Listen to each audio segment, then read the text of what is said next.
साईं नवाज़ दर साहब असां सां गॾु मौजूदु आहिनि।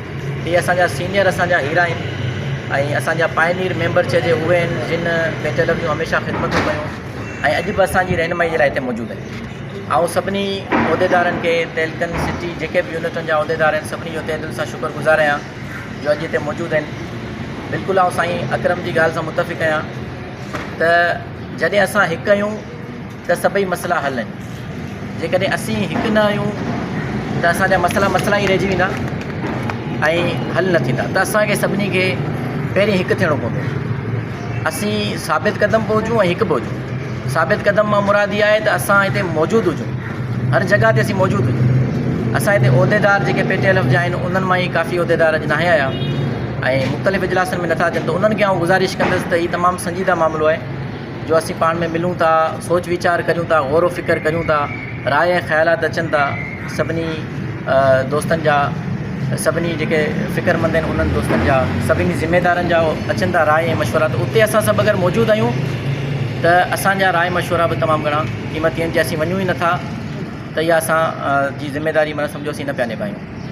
त महिरबानी करे हिकिड़ो त उन्हनि खे गुज़ारिश आहे जेके दोस्त न आया, उनखां पोइ अॼु हिते मौजूदु आहियूं। ऐं यूनिवर्सिटी में रहियसि त उते बि हिकिड़ी शइ मूं महसूसु कई त असां हर शइ खां बाला थी करे पाण में भाइरनि वांगुरु सभई दोस्त PTLF जा जेके बि असीं दोस्त आहियूं, जेके उस्ताद आहिनि भाइरनि वांगुरु, चाहे असीं कंहिं पार्टी सां मुंसलिक हुजूं, सियासी पार्टी सां, चाहे असीं कंहिं बि फ़िरके सां मुंसलिक हुजूं, चाहे असीं कंहिं बि ज़बान जा हुजूं, उर्दू या सिंधी ॻाल्हाईंदा हुजूं, असां उन्हनि शयुनि खे विच में न खणी अचूं। असीं उस्ताद आहियूं, असांखे अलाह ताला केॾो बहितरीनु जेको आहे सो शोबो ॾिनो आहे, मक़ाम ॾिनो आहे, उस्ताद जी वॾी अज़मत आहे ऐं उन खां पोइ असीं फ़ख़्रु करियूं तरक़ी करण वारा आहियूं। ऐं उनखां वॾी असांजी ख़ुशनसीबी इहा आहे जो बहादुर, सचो ऐं तमामु घणो महिनती ऐं मुतहरिक किरदारु जेको आहे उहा शख़्सियत हाजी शफ़ी मोहम्मद सचो साहिब जिन जी शख़्सियत असांखे मिली आहे, रहनुमाई में मिली आहे ऐं उहे हमेशह असां सां गॾु मौजूदु रहनि था।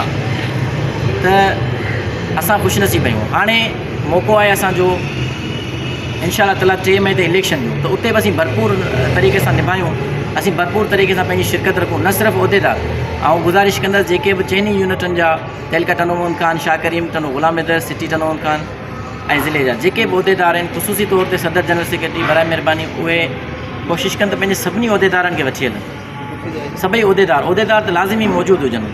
हिकिड़ो मरकज़ी इलेक्शन आहे, एॾे अरसे खां पोइ आहे, त असां ज़िम्मेदार आहियूं टनो मोहम्मद खान जा, असीं मेज़बान आहियूं, असीं हाजी शफ़ी मोहम्मद सचो साहिब जा जे तरफ़ां मेज़बान आहियूं, त असीं उते सवेर पहुचूं ऐं उनखां पोइ असीं ॿियनि दोस्तनि खे जेके टनो मोहम्मद खान जा उस्ताद साथी आहिनि उन्हनि सभिनी खे पंहिंजे पंहिंजे स्कूलनि में, पंहिंजे मोहल्ले में उन्हनि खे असीं कैंपेन ईअं ई हूंदी आहे त घणे खां घणनि उस्तादनि खे वठी हलूं, उन्हनि खे बि रिक्वेस्ट करियूं त उहे पाण सां गॾु हलनि। छाजे करे पाण वेन करियूं, असीं पंहिंजे यूनिट जी बस करियूं, असीं पंहिंजे यूनिट जी कोशिशि करियूं, बस करियूं। अगरि थिए थी त असीं 3 यूनिटनि जूं 3 बसूं खणी हलूं। एतिरे अरसे खां पोइ इलेक्शन थिए पई ऐं उते टनो मोहम्मद खान जी नुमाइंदगी हिकिड़ी बाक़ाइदा सुठे नमूने सां शो थिए, त घणे खां घणा असीं मेंबर हलूं ऐं घणे खां घणा उहिदेदार ऐं उस्ताद सभु साथी हलूं, उनखां पोइ गॾु हलूं। अगरि गॾु हलूं था, मुंहिंजी राय इहा आहे त सभई पाण जेकॾहिं हिकिड़ी पॉइंट ते गॾु थियूं, जीअं हींअर माशाल्लाह हलियासीं फार्म जमा कराइण, त टनो मोहम्मद खान ज़रूरु ॾाढो बहितरीनु तरीक़े सां उते जेको आहे शो ऑफ थियो ऐं पंहिंजो पावर शो थियो। पर हाणे मेन जेको काज आहे, मेन प्रोग्राम आहे इलेक्शन डे ते, उन ते पाण अगरि हितां गॾु निकिरंदासीं, उते गॾु पहुचंदासीं त हिकिड़ो बहितरीनु पावर शो थींदो।